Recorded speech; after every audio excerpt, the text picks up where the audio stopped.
Kumusta mga kabasketball, iSport Zone, at pinili na nga ng Los Angeles Lakers itong si Bronny James sa kanilang ika-55th overall pick.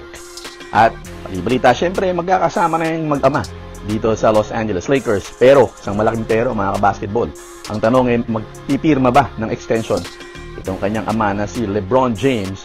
Dahil tandaan nyo, nitong mga nakarang araw ay sinabi ni LeBron na hindi na niya priority na makalaro yung kanyang anak. Bagkus, kinakailangan makakuha niya yung kontratang na ayon sa kanya. Ibig sabihin ay walang package deal. Hindi porki i-draft nila si Bronny ay pipirma na agad siya. Ang balita ay aalokan siya nitong Los Angeles Lakers ng $160 million 3-year extension mga kabasketball. Siyempre, bahala pa si LeBron dyan. Ito ang pinakamalaking what if dyan.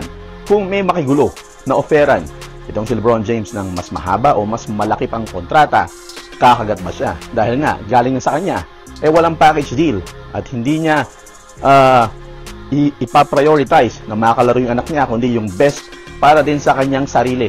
Yan ang isang malaking istorya na ating tututukan. Anong masasabi niyo dyan mga kabasketball? Dapat ba na i-priority lang ni LeBron ang paglaro kasama ng kanyang anak? O syempre, itodo na, billionaire na siya, di ba mga kabasketball? Pero syempre, siya ang magde-decide niyan ultimately. Abangan natin yan. Ano masasabi nyo? Pag-usapan natin yan sa comment section.